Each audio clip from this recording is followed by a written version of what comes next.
What is the right way to write a novel? I'm Karen Beery with Right Now Editing, where we turn good manuscripts into great books. And I'm Peg Thomas, award winning author and editor, and we are two editors for 5 minutes. And we're actually making this work from different parts of the state. I'm going to apologize right now. We're getting used to all of this, and I'm not sure where to look right now. So if my eyes float around, we'll figure this out. This is a little late, but it's our first real post for the year. We wanted to talk about the right way to write your book, because hopefully that's what we're all doing this year. And we're not talking about actual story structure. We're talking about getting down to actual writing. So, Peg, Yes. what's the right way to write a book? The first thing you have to do is put your butt in the chair. Because if you don't ever get to that point, you're never going to write your book. So there isn't a right way, but an essential way is you have to set aside time to actually sit and do the work of writing. It's great to plan, it's great to plot, it's great to brainstorm, it's great to do all those things, but none of those things will put words in your computer. So you have to carve out time when you actually sit in your chair and do the work.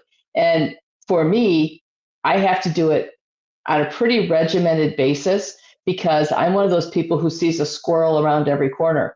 And I can spend all day in a bushel basket and not get anything done. So I have to be structured in the way that I approach it. And I know myself, I do my best writing in the morning because I've written at different times of the day, gone back and looked at it and analyzed my writing. I do my best writing in the mornings. What I write in the evening is quite often gibberish that you will never see because it will be cut the next day. So for me, I write in the mornings. That's my time when I'm the most, I don't know, in tune to what I'm doing. And also, I have to approach it from a logical standpoint. And those of you who know me know my background is in drafting and design engineering. So as this, that engineering background, I have to have things logically laid out for me. So I will figure out at the beginning of writing my book, after I've done all the brainstorming, after I've done all the research, after I've done all the plotting and the planning, when I actually start to put words in my computer, I plan about how many words that book's going to be. Mine tend to run 85 to 90,000 words.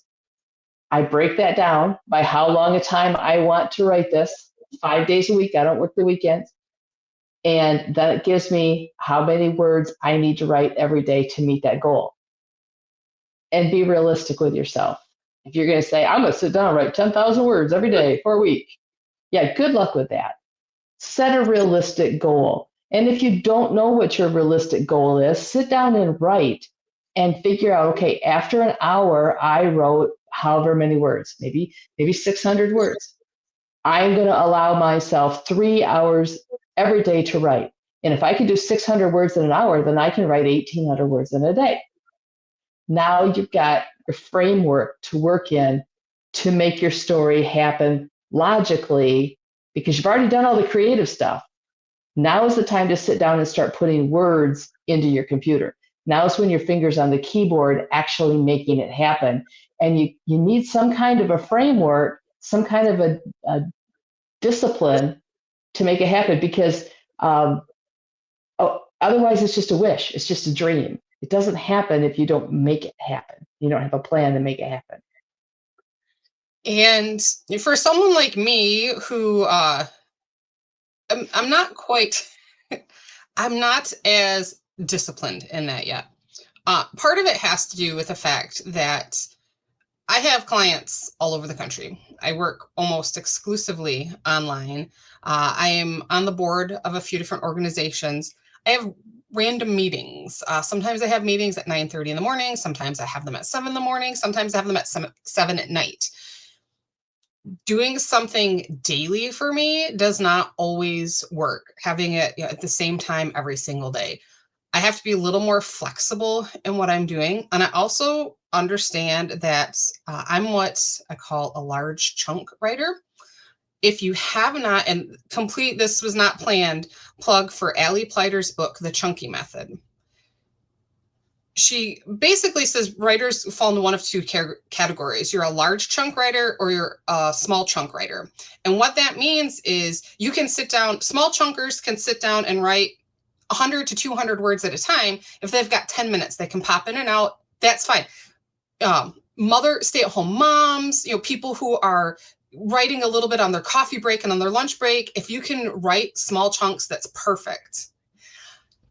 I'm a large chunk writer. I have to be able to sit down and write for hours at a time, and I have to be able to put down 1,000 words at a time.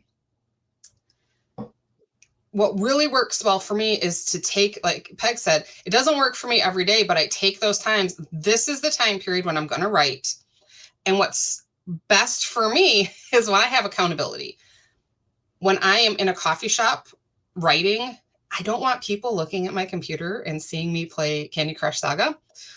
Also, online writing sprints have been fantastic for me because there's that accountability. We have a small period of time, we're writing, and we're out of time. It's been 5 minutes. I didn't set the stopwatch, but I've been watching my clock on my computer here.